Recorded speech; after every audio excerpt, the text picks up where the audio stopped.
Bungalow number 17। ये कहानी 3 दोस्तों की है जिनका नाम विक्रम, सुनील और जॉन होता है, जो बंबई शहर में नौकरी करने के लिए आते हैं। तीनों बचपन के दोस्त कुछ कर दिखाने का सपना लिए इस भीड़-भाड़ वाली जगह में अपना मुकाम पाने के लिए दर-दर भटकते हैं। उन्हें कोई भी रास्ता नजर नहीं आता। अपने छोटे से गांव में रहकर कॉलेज की पढ़ाई करने वाले सुनील और विक्रम ने कभी सोचा भी नहीं था कि सफलता पाने के लिए इतना दर्द झेलना पड़ता है।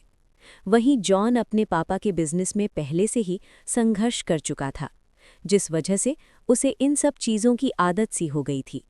जॉन अच्छे से जानता था कि सफलता इतनी आसानी से नहीं मिलेगी, क्योंकि उसने अपने पापा को दिन रात मेहनत करते हुए देखा था। तभी तीनों को सुबह से भटकते भटकते शाम हो जाती है, लेकिन ना कोई नौकरी और ना ही कोई रहने का ठिकाना उनके हाथ लगता। तीनों मायूस होकर एक छोटे से होटल में खाना खाते हैं। दरअसल उनके पास कोई खास पैसे भी नहीं होते। वो तो सिर्फ अपनी 1-2 दिन की व्यवस्था बनाकर निकले थे। उन्हें लगा था कि आते ही उनके साथ कोई चमत्कार होगा और उनको नौकरी मिल जाएगी। तीनों एक बिल्डिंग के पास पहुंच जाते हैं। कुछ देर बाद सभी बिल्डिंग के गेट के पास बैठ जाते हैं। 1-2 घंटा बैठे हुए गुजर जाते हैं, तभी बिल्डिंग के चौकीदार की नज़र उन पर पड़ती है और वो जोर की आवाज़ में उन्हें डांटते हुए कहता है, कौन हो तुम लोग, यहाँ क्यों बैठे हो? तीनों अजनबी शहर में किसी को पहचानते नहीं और ना ही उनका कोई ठिकाना है। तीनों अपनी जगह पर जल्दी खड़े हो जाते हैं और अपनी बात चौकीदार को बताते हैं। चौकीदार को तीनों की हालत देखकर उन पर तरस आता है।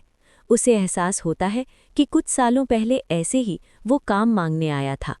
तब किसी ने उसे सहारा दिया था और आज कम से कम वो इतने बड़े शहर में छोटे से काम के साथ जीवन यापन कर पा रहा है। जॉन उन तीनों में थोड़ा समझदार होता है। वो चौकीदार से कहीं रहने के जुगाड़ की बात कहता है, क्योंकि उसे पता है कि अभी उनकी हालत किराया देने की नहीं है, तो उन्हें कोई किराए से कमरा क्यों देगा। तभी चौकीदार अपने एक दोस्त से फ़ोन पर बात करता है, जो वहीं से कुछ ही दूर बंगला नंबर 17 में साफ सफाई का काम करता है। चौकीदार अपने दोस्त को सारी बात बताता है।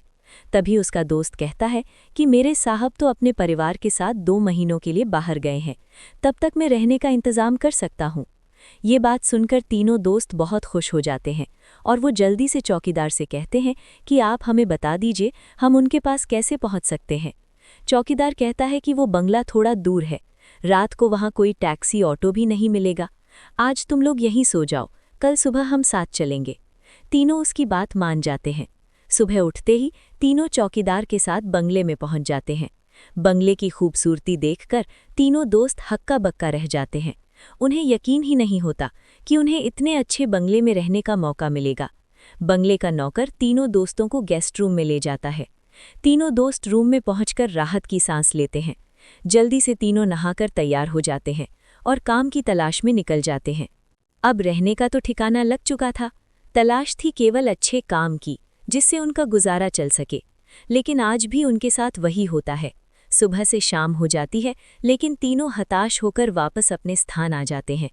नौकर तीनों के लिए खाने का इंतजाम करके रखता है, जिससे उन्हें बहुत ही राहत मिलती है। आज तीनों दोस्तों के लिए बंगले की पहली रात होती है। रात को 12 बजते ही अचानक विक्रम की नींद खुल जाती है और वो अपने आप को बंगले के तहखाने में पाता है, जहां पुराना सामान इकट्ठा करके रखा हुआ था।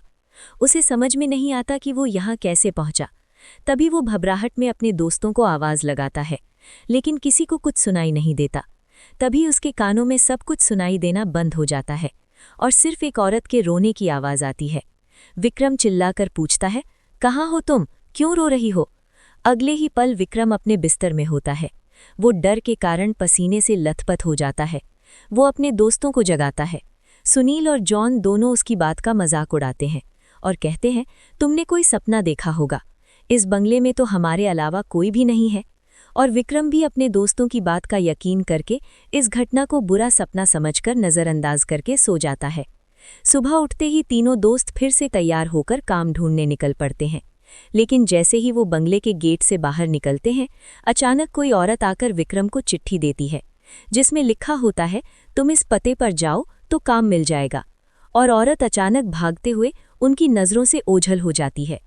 तीनों दोस्त की सोच में पड़ जाते हैं कि हमें काम की ज़रूरत है, ये इस औरत को कैसे पता। लेकिन तीनों को काम की बहुत ज़रूरत होती है। उन्हें लगता है कि भगवान ने उनकी मदद करने के लिए किसी को भेजा होगा, और तीनों उसी दिशा में आगे निकल जाते हैं जहां का पता उस कागज़ में लिखा होता है। यहां पहुंचते ही उन्हें एक बहुत ही बड़ी बिल्डिंग दिखाई देती है। दरअसल ये बहुत बड़ी कंपनी होती है, और तीनों कंपनी के गेट पर पहुंचते हैं और वहां के सिक्योरिटी गार्ड को चिट्ठी दिखाते हैं। सिक्योरिटी गार्ड चिट्ठी नियुक्ति विभाग के पास भेज देता है, और जैसे ही प्रबंधक को वो चिट्ठी मिलती है तो उसमें उसके मालिक का हस्ताक्षर होता है। वो उन तीनों से पूछता है, आप हमारे मालिक को कैसे जानते हैं? तभी विक्रम जवाब देते हुए कहता है, मैं तुम्हारे बॉस का दोस्त हूँ।